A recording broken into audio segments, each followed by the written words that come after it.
Highways, truck stop और depot बे में कुछ खामोशी से बदल रहा है। जीरो एमिशन ट्रकों की तरफ बदलाव अब सिर्फ एक ख्याल नहीं है, ये पहले से ही सड़कों पर है। पायलट प्रोजेक्ट चल रहे हैं, टेक्नोलॉजी विकसित हो रही है, लागत कम हो रही है, ड्राइवर ज्यादा खुश हैं और सवाल हर दिन ज्यादा वास्तविक होते जा रहे हैं। ये है get set, centre of excellence for zero emission trucking की एक पहल। हर एपिसोड में जेट्स के उदय के बारे में गहराई से बात करते हैं, चार्जिंग टाइम से लेकर फाइनेंस तक और सेफ्टी से लेकर पिकअप में सुधार और इन सब के वास्तविक प्रभाव तक।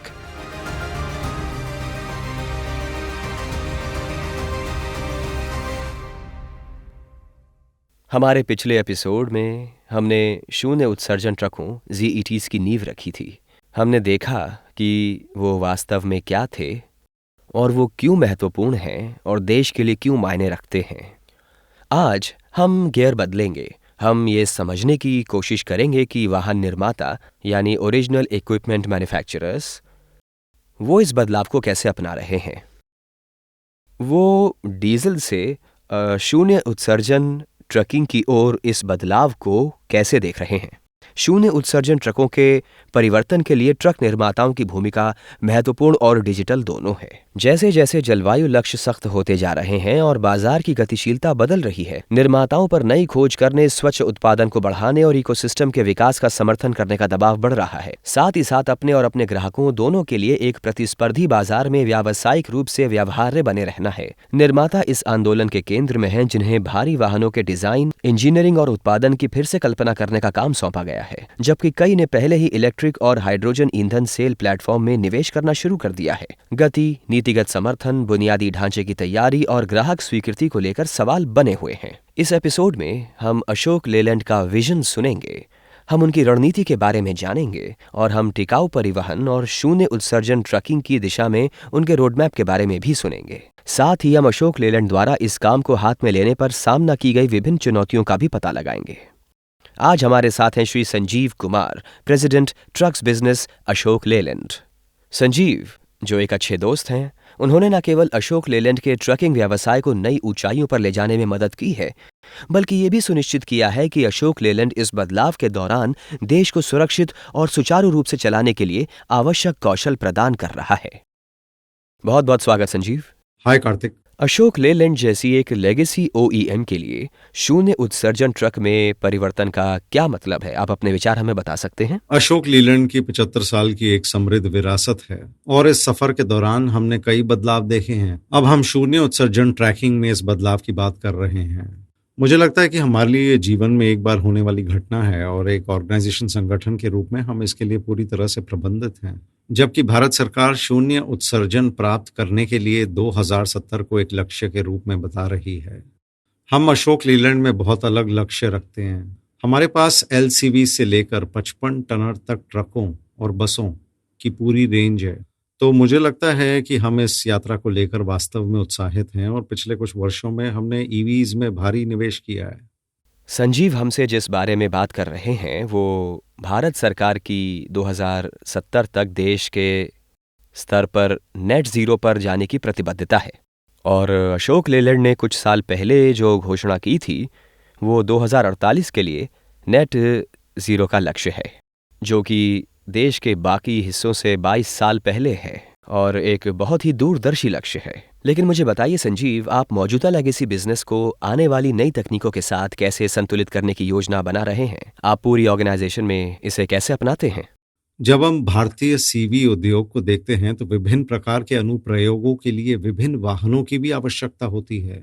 तो जब आप लंबी दूरी की बात कर रहे हैं तो शायद आप जानते हैं LNG उन अनुप्रयोगों के लिए अधिक उपयुक्त लगता है। हालांकि जब हम पोर्ट संचालन, छोटी दूरी के संचालन को देखते हैं तो EV एक अच्छा दाव लगता है और इसका बहुत कुछ इस बात पर निर्भर करेगा कि आप जानते हैं वह चार्जिंग इंफ्रा कैसे बन रहा है। ये बैटरियां, आप जानते हैं हम किस तरह की रेंज प्रदान करने में सक्षम है। तो ये आप जानते हैं कई कारकारों का एक संयोजन है जो ये परिभाषित करेगा कि उद्योग कैसे काम करने वाला है। लेकिन जब मैं अशोक लेलैंड को देखता हूँ, हाँ, हम उन सभी तकनीकों के साथ तैयार रहने के लिए खुद को तैयार कर रहे हैं। और जैसा कि हमने अतीत में भी देखा है, कौन सी तकनीक गति पकड़ेगी, ये बहुत कुछ इस बात पर निर्भर करेगा कि सरकार विभिन्न तकनीकों को किस तरह के प्रोत्साहन या किस तरह की प्रेरणा देने जा रही है। और उसी के अनुसार आप जानते हैं हमें तैयार रहने की ज़रूरत है। हमने अतीत में भी देखा कि अचानक एक समय पर सीएनजी वाहनों के लिए भारी भीड़ उमड़ पड़ी, जब सीएनजी और डीजल के बीच एक बड़ा अंतर था और कुछ निर्माता सोए रह गए। तो अभी मैं कहूँगा कि हम अशोक लीलैंड में हम खुद को सभी प्रकार की तकनीकों, सभी प्रकार के वैकल्पिक ईंधनों के साथ तैयार कर रहे हैं और ये देखने के लिए इंतज़ार कर रहे हैं कि चीज़ें कैसे गति पकड़ेंगी। आप अनुप्रयोगों के बारे में बात कर रहे थे, स्टील क्षेत्र, सीमेंट क्षेत्र आदि। अधिकांश ट्रकिंग समय के प्रति संवेदनशील है, राइट? खराब होने वाले सामान वाले व्यक्ति को लगता है कि उसके पास सबसे कम समय है। जो आदमी रेफ्रिजरेटेड सामान ले जा रहा है वो कहता है कि उसके पास सबसे कठिन समय सीमा है। अमेज़न वाले भी कठिन समय सीमा के आदी हैं। ऐसा नहीं है कि सीमेंट वाला बहुत अधिक अतिरिक्त समय दे पाएगा, तो हर किसी के लिए समय एक महत्वपूर्ण चीज़ है। और आज देश में चल रहे 200 ट्रकों के बारे में जो हम सुन रहे हैं, खासकर वो जो अशोक लेलैंड के ट्रक्स भी चला रहे हैं, हम सुन रहे हैं कि वो हाईवे पर डीजल ट्रक की तुलना में अधिक औसत गति बनाए रखते हैं। तो इनमें से किस एप्लीकेशन में आप इलेक्ट्रिक ट्रकों की अधिक शक्ति को डीजल ट्रक पर एक लाभ के रूप में देखते हैं? आप जरा ये बताएंगे। हमने कुछ ट्रैक्टर और एक 19 टनर ट्रक बनाया और हमने इन वाहनों को विभिन्न एप्लीकेशन ट्रायल्स के लिए दिया।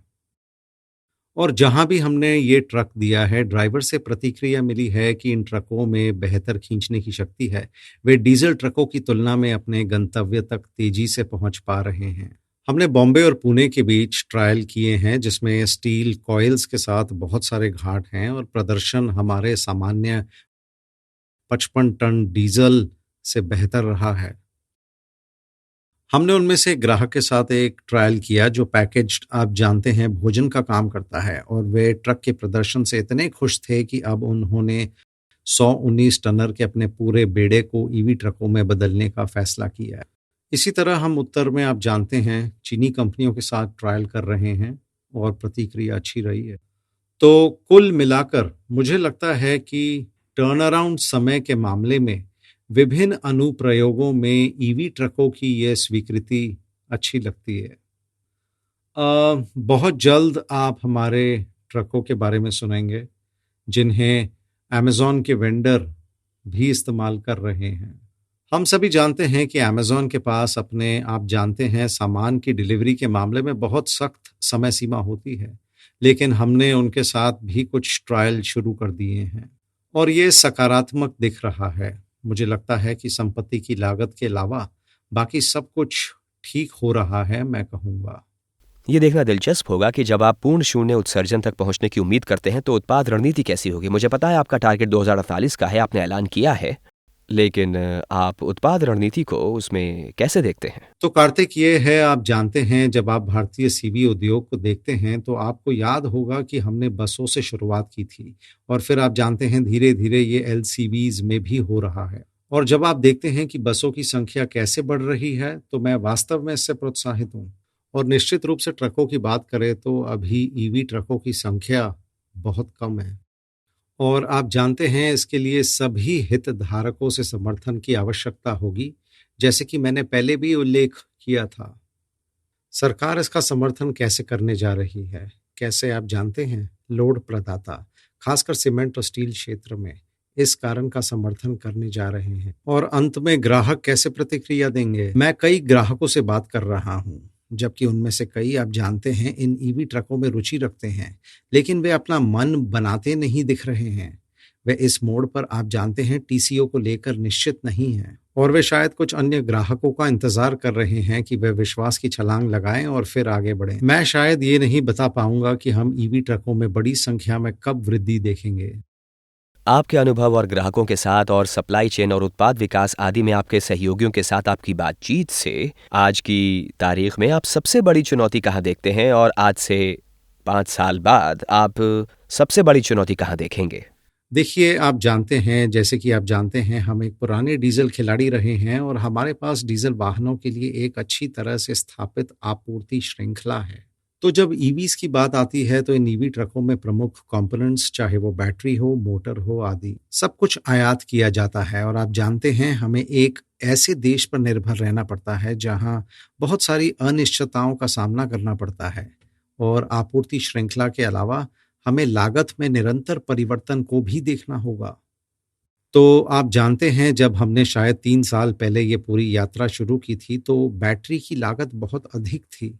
बेशक यह कम होती रही, लेकिन जब कुछ ऑर्डर एग्जीक्यूट करने की बात आती है तो हम पाते हैं कि ये एक बड़ी चुनौती है। आपके पास सभी कंपोनेंट्स होने चाहिए और वे समय सीमाएं बदलती रहती हैं। तो जब तक आप जानते हैं हम उन घटकों को स्थानीय बनाने पर काम करना शुरू नहीं करते किसी समय, ये हमारे लिए एक चुनौती पैदा करेगा। आप पूछते हैं कि 5 साल बाद क्या होने वाला है। हम अगले 5 वर्षों में इनमें से कुछ चिंताओं को दूर करने के लिए काम कर रहे हैं। और क्या आप टेक्नोलॉजी को एक चुनौती के रूप में देखते हैं, या ये कुछ ऐसा है जो प्रदर्शन, सुरक्षा आदि के लिए इतना परिपक्व है कि हम इसे मानकर चल सकते हैं? आप जानते हैं हमने मॉड्यूलर ट्रक के बारे में बात की, तो अशोक लीलैंड का एक फायदा ये है कि हम ग्राहकों और उनके अनुप्रयोगों को समझते हैं और हमारा मॉड्यूलर प्लेटफॉर्म वास्तव में किसी भी तकनीक पर काम कर सकता है। अभी जो मॉड्यूलर प्लेटफॉर्म हम ग्राहकों को डीजल में दे रहे हैं वही ईवी ट्रकों के लिए भी उपलब्ध है। हम पिछले 4 से 5 महीने में बहुत सारे उपयोगकर्ता परीक्षण कर रहे हैं और उससे बहुत कुछ सीखने को भी मिल रहा है। तो आप जानते हैं अभी मैं कहूंगा कि हम इस सीखने की प्रक्रिया से गुजर रहे हैं। हम उन चुनौतियों से निपटने के लिए अपना खुद का समाधान निकाल लेंगे, लेकिन हाँ, इस मोड़ पर मैं कहूंगा कि हम सीखने की अवस्था में हैं। तो हमारे अवलोकन और अनुभव से ऐसा लगता है कि मुख्य तकनीक अब काफ़ी सरल है और ये उपयोग के लिए परिपक्व है, लेकिन इसका उपयोग कैसे किया जाता है, मुझे लगता है कि जैसा आप कह रहे थे, इसमें काफ़ी अवसर और सीखने की चीज़ें हैं। हाल ही में स्रोतों का हवाला दिए बिना एक घोषणा हुई। मीडिया ने घोषणा की है कि सरकार टोल छूट पर विचार कर रही है। अब टोल छूट मार्ग पर निर्भर करती है। ये 6 रुपए से 12 रुपए प्रति किलोमीटर के बीच हो सकती है और मोटे तौर पर यही टीसीओ का अंतर है। क्या आपको लगता है कि ये घोषणाएं अगर वो वास्तविक बन जाती हैं तो क्या आपको लगता है कि पर्याप्त प्लानिंग और इस पर बात हो रही है, या क्या कुछ और है जिसके लिए हमें सरकार के समर्थन की ज़रूरत है? देखिए, यदि आप वास्तव में चाहते हैं कि यह पैठ ईवी ट्रक की पैठ में सुधार हो तो सरकार को, आप जानते हैं, एक ऐसा कार्यक्रम बनाना होगा जो इस पूरी प्रक्रिया को गति देने में मदद करे।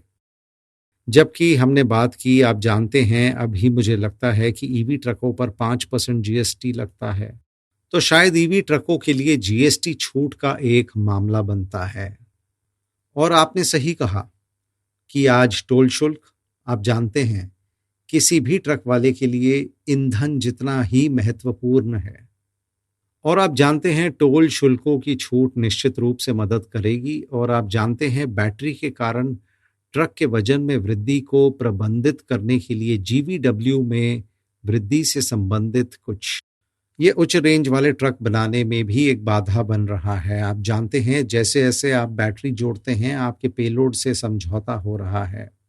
तो हम लागत के बारे में बात कर रहे थे संजीव। मैं समझता हूँ कि आज ये सबसे बड़ी चुनौती है, तो आप इस पर क्या समाधान देखते हैं? तो मेरा मानना है, आप जानते हैं, अंत में सरकार के अलावा आपको हितधारकों, लोड प्रदाताओं को देखना होगा।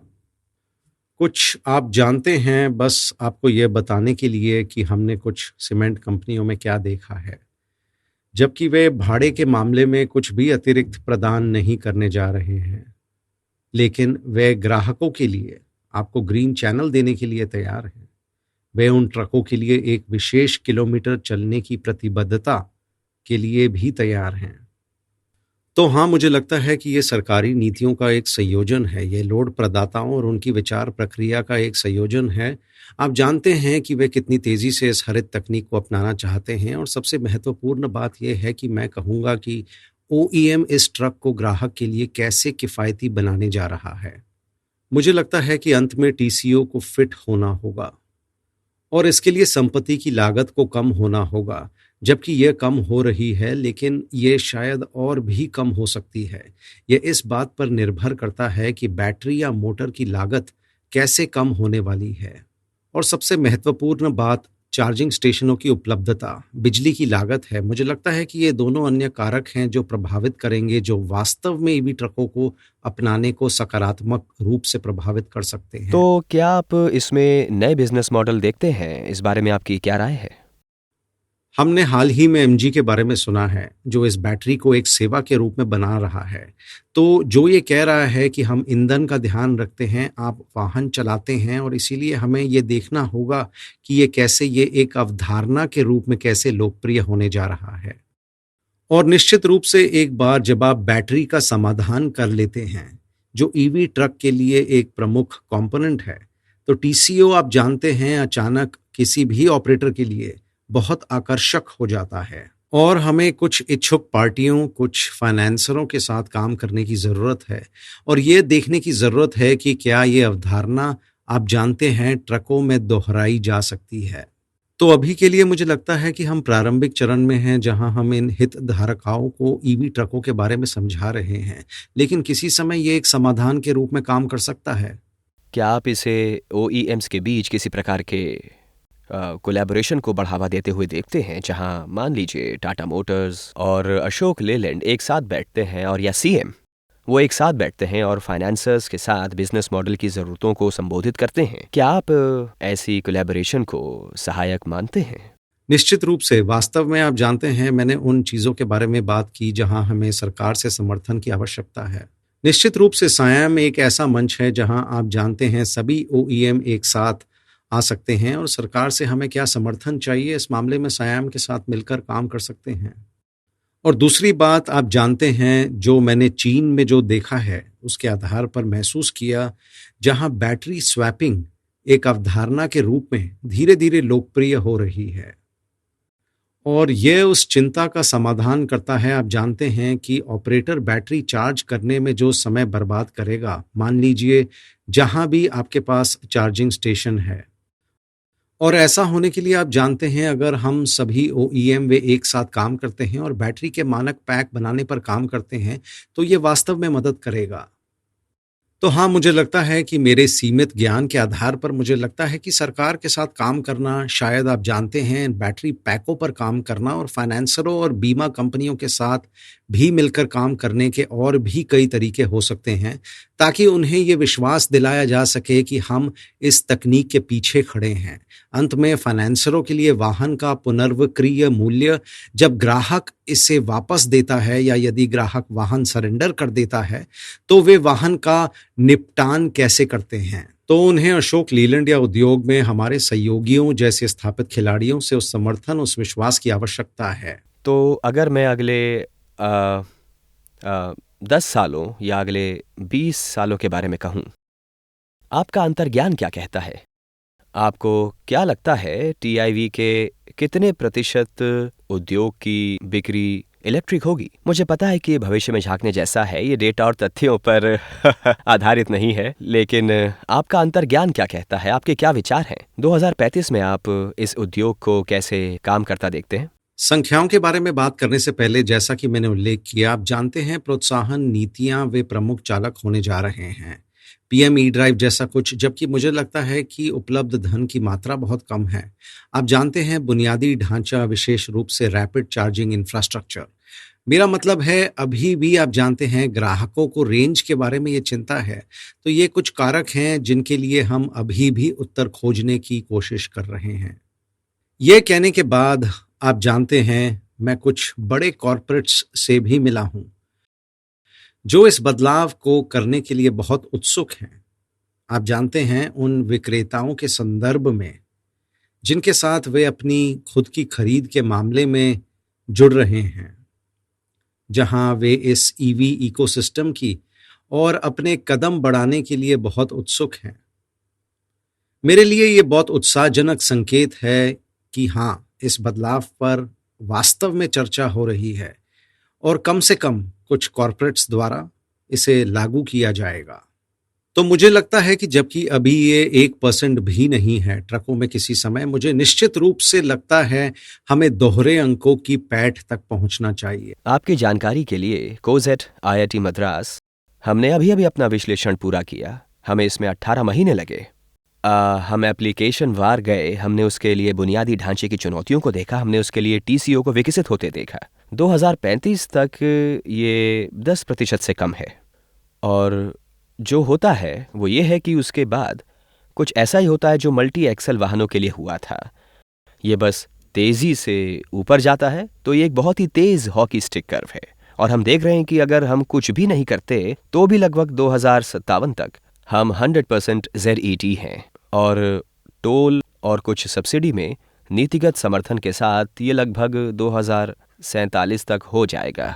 तो अब हम इस पर आगे बढ़ेंगे कि ज़मीनी स्तर पर शून्य उत्सर्जन ट्रकों, ऑपरेटरों, ड्राइवरों का वास्तव में उपयोग कैसे होता है और वो कैसा महसूस करते हैं। शून्य उत्सर्जन ट्रकों, खासतौर से इलेक्ट्रिक ट्रकों को वो कैसे देख रहे हैं। तो संजीव, हमारे पास ऑपरेटरों और ड्राइवरों द्वारा उठाए गए कुछ सवाल हैं, लेकिन उससे पहले आपको ऑपरेटरों से इलेक्ट्रिक ट्रकों के बारे में क्या प्रतिक्रिया मिली है, इसके बारे में आप ज़रा बताइए। अभी जब भी मैं अपने किसी भी ग्राहक से मिलता हूं तो ईवी ट्रकों पर चर्चा के बिना एक भी चर्चा समाप्त नहीं होती है। तो हाँ, मुझे लगता है कि एक बड़ी समझ है कि ईवी ट्रक हैं और किसी समय उनके ग्राहक शायद उन्हें ईवी ट्रकों को देखने के लिए प्रेरित कर रहे हैं। तो चर्चाएं हो रही हैं, लेकिन क्या हम उन्हें कुछ संख्याओं में बदल रहे हैं? नहीं, अभी नहीं। मुझे लगता है कि ये ऑपरेटर अभी अपने दिमाग में बहुत सारी गणनाओं से गुजर रहे हैं। शायद वे देख रहे हैं, आप जानते हैं, शायद मेरे सहयोगी या ट्रांसपोर्टर, क्या वह उसे पहले इसे अपनाने देगा, उससे पहले उन ट्रकों को खरीदने देगा? मुझे उसके अनुभव से देखने दो। ये कहने के बाद मैंने कुछ ऐसे ऑपरेटरों को देखा है जो अब वास्तव में नीवी ट्रकों में छलांग लगाने के लिए तैयार हैं, और आप जानते हैं वह जोखिम उठाने के लिए तैयार हैं। हालांकि हम एक निर्माता के रूप में, आप जानते हैं, हमें चार्जिंग इंफ्रा वाले जैसे हितधारकों के साथ मिलकर काम करने की जरूरत है, जिन्हें उसके साथ जुड़ना है, उसके साथ काम करना है, ताकि चार्जिंग इंफ्रा प्रदान किया जा सके। तो मैं कहूंगा कि ये शुरुआती दिन है, लेकिन बहुत सारी चर्चाएं, अभी भी बहुत सारी आशंकाएं हैं। मुझे लगता है कि अर्ली अडॉप्टर्स एक महत्वपूर्ण भूमिका निभाने जा रहे हैं, और आपको शायद उन्हें अधिक समर्थन प्रदान करने के लिए अतिरिक्त प्रयास करने होंगे, ताकि पूरा समुदाय भविष्य में इसे अधिक आत्मविश्वास के साथ अपनाना शुरू कर दे। बिल्कुल कार्तिक, वास्तव में आप जानते हैं, मैं यहाँ एक स्टार्टअप चार्ज जोन का उदाहरण देना चाहता हूँ, जिसकी सिस्टर कंसर्न बिलियन ई है, और आप जानते हैं हम उनके बल्क ऑर्डर को निष्पादित कर रहे हैं। जब हम इस बल्क ऑर्डर को निष्पादित कर रहे हैं तो हमारे लिए ये, आप जानते हैं, उनके साथ संयुक्त रूप से काम करना है। इस यात्रा में हमारे लिए भी और उनके लिए भी एक निरंतर सीख है, और एक निर्माता के रूप में आप जानते हैं हम ये सुनिश्चित करने के लिए प्रतिबद्ध हैं कि वे इस यात्रा में सफल हों, और उसी के अनुसार आप जानते हैं हमने एक टीम बनाई है जो उन्हें हर दिन 24 घंटे जवाब दे रही है। चुनौतियां हैं, सीख हैं, लेकिन साथ मिलकर हम उन्हें संबोधित करने की कोशिश कर रहे हैं। तो निश्चित रूप से आप जानते हैं, जैसा कि आपने सही कहा, अपनाने की प्रक्रिया को बढ़ाने के लिए हमें ऐसे और उदाहरण बनाने की जरूरत है। तो संजीव, ये बताते हुए मुझे खुशी हो रही है कि कोजेट ने पिछले कुछ महीनों में पूरे देश में नई सोच की सवारी नाम का एक अभियान चलाया है। तो ये एक बहुत बड़ा प्रोजेक्ट है, और हम सीधे उनसे जुड़ रहे हैं जिन्हें हम कोजेट में यूज़र लेयर कहते हैं, यानी ड्राइवर, छोटे ऑपरेटर, पंप ऑपरेटर, स्थानीय मैकेनिक और बाकी सब। और इस दौरान आपको ये जानकर खुशी होगी कि कुल मिलाकर चिंताओं के साथ सकारात्मक भावना है। कंसर्न्स हैं तो हम उन्हें कोई फैंसी कहानी बेचने की कोशिश नहीं कर रहे हैं। हमने महसूस किया कि समुदाय के साथ विश्वास उन्हें समझाने से कहीं ज़्यादा महत्वपूर्ण है। तो हम उनके साथ तथ्य साझा कर रहे हैं, और जहाँ कहीं भी या जिस चीज़ को लेकर भी उनकी गलत धारणाएं हैं, और कुछ क्षेत्रों में जो उनके वास्तविक प्रश्न हैं, तो मैंने सोचा कि मैं आपसे कुछ सवाल पूछूं, और इन बिंदुओं पर आपसे सुनना हमारे लिए दिलचस्प और महत्वपूर्ण होगा। सबसे पहले और सबसे महत्वपूर्ण उनमें से अधिकांश, मैं अनुमान लगा रहा हूं कि लेड एसिड टू व्हीलर्स के कारण हैं जो रेंगते हैं। मुझे लगता है कि वहीं से आ रहा है, लेकिन उनमें से अधिकांश पूरी तरह से गलत तरीके से आश्वस्त हैं कि इलेक्ट्रिक ट्रकों में शक्ति नहीं होगी। पिकअप नहीं होगा, आप जानते हैं, उसी तरह की धारणा। तो आपको इन सब धारणाओं के बारे में क्या कहना है? मोशन बन रहा है क्या? तो ये है, आप जानते हैं, मुझे लगता है कि ये एक गलत धारणा है और शायद उन्होंने ट्रक नहीं देखा है, और मुझे लगता है कि एक निर्माता के रूप में हमारी एक भूमिका है। लेकिन इलेक्ट्रिक ट्रकों की ड्राइवेबिलिटी डीजल ट्रक से कहीं बेहतर है और उन्हें निश्चित रहना चाहिए कि ईवी ट्रक चलाना डीजल ट्रक चलाने से कहीं बेहतर अनुभव होगा। और ये कुछ ऐसा है जो पिछले कुछ महीनों से हम जो भी उपयोगकर्ता परीक्षण कर रहे हैं उनमें बहुत स्पष्ट रूप से सामने आ रहा है। तो मैं बस यही कहूंगा कि ईवी ट्रक की ड्राइवेबिलिटी डीजल ट्रक से कहीं बेहतर है, बहुत बेहतर। और इसमें गार्ड सेक्शन पर चढ़ना या किसी कीचड़ से बाहर निकलना जैसी चीज़ें शामिल होंगी, आपको किसी गड्ढे से बाहर निकलने के लिए टॉर्क जो चाहिए होता है वगैरह। तो आप जानते हैं, जब हम अपने परीक्षणों के बारे में बात करते हैं कार्तिक, जैसा कि मैंने उल्लेख किया, हम घाटों पर भी परीक्षण कर रहे हैं और एप्लीकेशन स्टील कॉइल्स ले जा रहे हैं। फुल लोड ट्रायल किए जा रहे हैं और ईवी ट्रक उन घाटों से गुजरने में डीजल ट्रकों की तुलना में बहुत बेहतर काम कर रहे हैं। तो बिल्कुल दोष रहित प्रदर्शन जब बात आती है, आप जानते हैं, घाटों से गुजरने की, तो कोई समस्या नहीं है। शुक्रिया। और दूसरी चिंता जो हम सुन रहे हैं वो ये है कि ये कितना विश्वसनीय होगा। क्या मैं इसकी सर्विस करवा पाऊंगा? क्या बैटरी पर वारंटी है? क्या मैं वाहन को हल्के में ले सकता हूं? तो हमारे लिए ग्राहक सेवा के मामले में ईवी ट्रक डीजल ट्रक से अलग नहीं है। मैं इस बात से शुरू करूंगा कि हम इकोसिस्टम तैयार करने के लिए क्या कर रहे हैं। हमारे सभी डीलरशिप को प्रशिक्षित किया जा रहा है, एक निरंतर जुड़ाव है।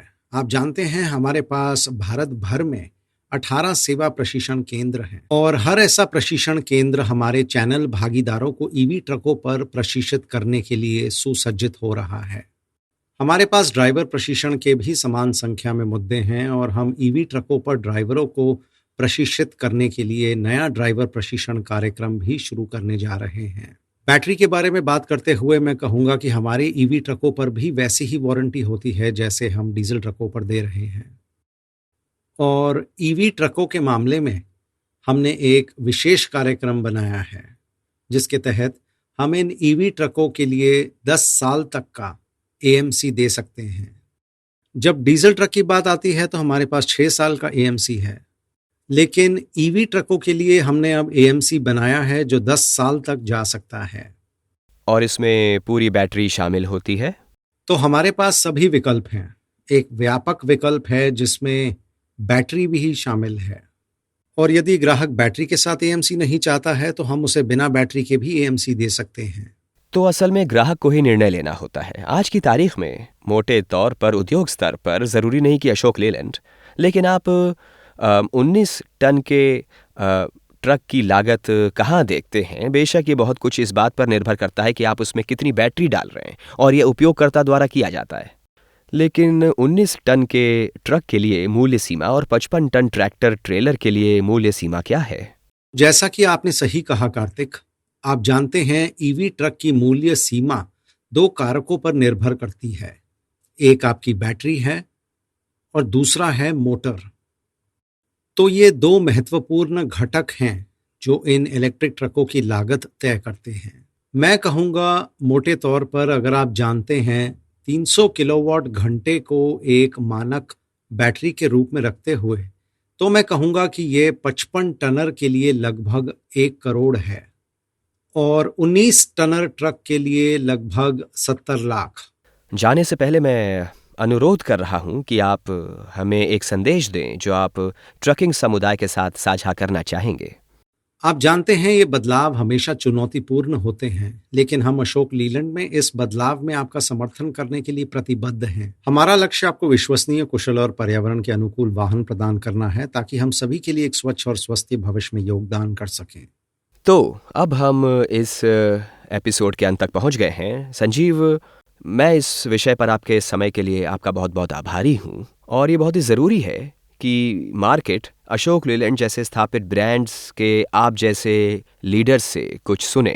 ये बहुत अच्छी बात है। तो मैं आपके समय देने का बहुत बहुत आभारी हूँ, और आपने जिस तरह इलेक्ट्रिक ट्रक्स के विषय को जिस तरह सारांशित किया है, बातें तो अभी और भी हैं, लेकिन हम वो अब किसी और दिन करेंगे। मैं अपने यूज़र से अनुरोध कर रहा हूँ कि वो बने रहें, और हमारे पास सभी चिंताओं को दूर करने के लिए और भी बहुत कुछ आने वाला है जो आप ज़रूर देखना चाहेंगे। बहुत बहुत शुक्रिया।